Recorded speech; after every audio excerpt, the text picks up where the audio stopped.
नए साल से यूपी में चुनावी एक्शन में नई धार आ गई है। अखिलेश यादव पहले दिन ही पिटारा खोलकर बैठे और सीएम योगी आदित्यनाथ ने गेम चेंजर एक्सपेरिमेंट शुरू किया।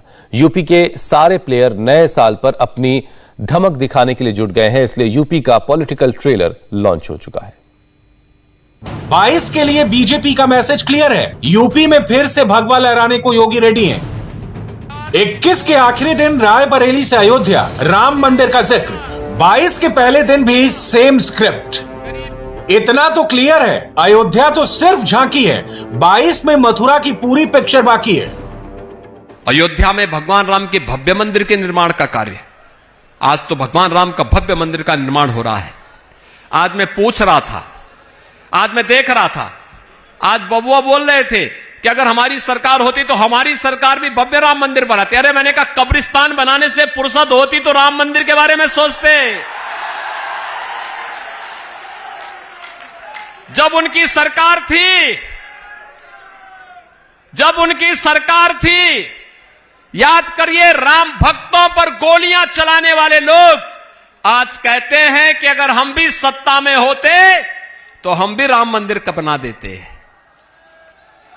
ये बदलाव है, ये आपकी ताकत है भाइयों बहनों, आपकी ताकत है। ये योगी अलग अलग पिच पर खेल रहे हैं। अखिलेश ने मुफ्त वाली लाइन लेंथ पकड़ ली है। चुनाव से पहले फ्री फ्री फ्री वाली योजना लॉन्च कर दी है। पुरानी बातें हम भूल कर 21 की, अब 22 में हम लोग जाने जा रहे हैं, 22 में जा रहे हैं। इसलिए पहला संकल्प समाजवादी पार्टी का होगा। समाजवादी पार्टी की सरकार बनने पर हम समाजवादी लोग जब सरकार बना लेंगे तो 300 यूनिट घरेलू बिजली फ्री होगी। हमारे किसानों की पूरी सिंचाई पहले की तरह फ्री होगी, माफ होगी। आज 22 है तो केवल हमारा पहला संकल्प पत्र यही रहेगा, पहला संकल्प। समाजवादियों के लिए तो कहा ही जाता है कि समाजवादी पार्टी के बारे में यही कहा जाता है कि इनकी कथनी और करनी में कोई फर्क नहीं है। और जो भाजपाइयों के बारे में कहा जाता है कि भाजपाई जो कहेंगे वो झूठी कहेंगे। बताओ, सबसे झूठी पार्टी अगर कोई है तो वो भारतीय जनता पार्टी है। बताओ, झूठी पार्टी है कि नहीं है? अखिलेश ने 22 का पहला संकल्प लिया है, मगर बबुआ के संकल्प पर योगी ने तीखा अटैक किया है। फ्री बिजली वाली स्कीम के बहाने अखिलेश से पूछा है, जब सरकार में थे तो कितनी बिजली देते थे? बबुआ आज कुछ बोल रहे थे और उनके मुंह से निकल रहा था कि सरकार आएगी तो हम मुफ्त बिजली दे देंगे। अरे जब आप बिजली ही नहीं देते थे तो मुफ्त कहां से होता? तो उल्टा जनता से जो वसूली करते थे इसके लिए माफी तो मांग लो। जब बिजली ही नहीं आती थी तो मुफ्त की बात कहां, यहां तो जनता से एक तरफा वसूली होती थी। नए साल में प्रियंका के पुराने वीडियो नए तरीके से घूमने लगे हैं। यूपी के सारे पॉलिटिकल खिलाड़ी अचानक तेजी से एक्टिव हुए हैं, मगर 21 की तुलना में 22 के पिच पर हिंदू मुसलमान का जिम्मा ओवैसी भाईजान ने उठा लिया है।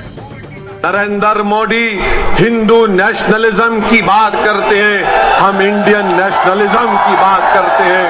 नरेंद्र मोदी की जबान से आप कभी नहीं सुनेंगे कि आरएसएस ने इस मुल्क की आजादी के लिए अपना खून या पसीना बहाया। नरेंद्र मोदी बात करेंगे औरंगजेब की, मगर इनको सिर्फ जिन्ना याद आता है। समाजवादी को भी आजकल जिन्ना याद आ रहे हैं। अखिलेश को भी जिन्ना जबान पर चढ़ गया। बीजेपी के तो दिल दिमाग पे चढ़ता ही रहता है।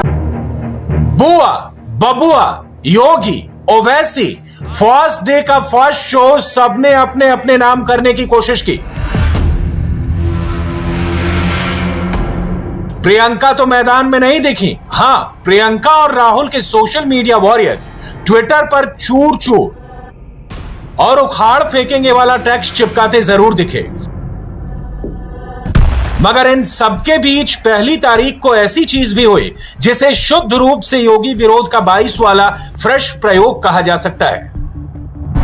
ये सैंपल देखिए। मोदी और योगी विरोधी इकोसिस्टम ने आज द कारवां के इस विवादित पोस्टर को खूब फैलाया। दाईं तरफ जनवरी 2022, बीच में योगी की तस्वीर और नीचे वायलेंस वाला संत और आतंक का प्रमुख जैसे आपत्तिजनक टेक्स्ट चिपकाकर नए साल में भी नफरत का माहौल बनाया गया। ये सब कुछ 22 वाले प्लान का हिस्सा लगता है। इसके पीछे कोई ना कोई हिडन एजेंडा है, तभी तो योगी के खिलाफ लोगों को भड़काने बहकाने के लिए पोस्टर बने और उसे जानबूझकर 1 जनवरी को वायरल कराया गया। क्या ये सिर्फ संयोग है कि जिस दिन ये पोस्टर वायरल हुआ उसी दिन भाईजान सहारनपुर में थे? क्या ये भी संयोग है कि जो विवादित टिप्पणी पोस्टर में की गई, भाईजान ने यूपी में सेम लाइन पर वही स्पीच दे दी? किसी ने कहा कि असदुद्दीन ओवैसी की गर्दन को काट देंगे। मेरी गर्दन की फिक्र मत करो, मेरी गर्दन की फिक्र मत करो। कोई नहीं टिकेगा इस दुनिया में, कोई नहीं टिकेगा। बड़े बड़े वजीर आजम आए, सबको जाना पड़ा। कितने प्रधानमंत्री आए, सबको जाना पड़ा। मैं भी जाऊंगा। तुम अपनी फिक्र करो, तुम अपनी फिक्र करो कि मेरी गर्दन काटेंगे। सरकार ने एक इशारा आज योगी ने दिया। सवाल है कि क्या दंगाइयों पर योगी के एक्शन से दंगाई गैंग बौखला गया है और न्यू ईयर में नया प्रोपेगेंडा फैला रहा है? पिछली सरकारों में यह कार्य इसलिए नहीं होता था क्योंकि दंगा होते थे। हर तीसरे दिन एक दंगा होता था, हर तीसरे दिन एक दंगा होता था। और दंगों की चपेट में न केवल हर पक्ष आता था, व्यापारी लुटता था, नौजवान पर झूठे मुकदमे दर्ज होते थे, बल्कि पर्व और त्योहार भी नहीं मनाने देते थे। आज भाइयों बहनों, मैं आप सबसे कह सकता हूं, भारतीय जनता पार्टी की सरकार आने के बाद प्रदेश में एक भी दंगा नहीं हुआ। और जिसने दंगा भड़काने का प्रयास किया उसको कह दिया गया कि अगर दंगा कराओगे अगली 7 पीढ़ियों का एक मुश्त यहां पर लिख के जाओगे कि वे भरपाई करती रहेगी। सरकारी संपत्ति को अगर नुकसान पहुंचाओगे, गरीब की संपत्ति को लूटोगे और व्यापारियों की संपत्ति को आगजनी के हवाले करोगे तो 7 पीढ़ियां भरते भरते थक जाएंगी, लेकिन भर नहीं पाएंगी। इसलिए दंगा करना छोड़ दो। एक लाइन में कहें तो यूपी के मैदानी जंग में 1 जनवरी को लॉन्च हुआ सियासी ट्रेलर अगर ऐसा है तो 22 की पिक्चर कैसी होगी, कितने ट्विस्ट और टर्न लेगी, आप इसकी कल्पना कर सकते हैं। इंडिया टीवी हर वक्त हर जगह डाउनलोड करने के लिए सर्च करें India TV news Google play store या ऐप स्टोर पर।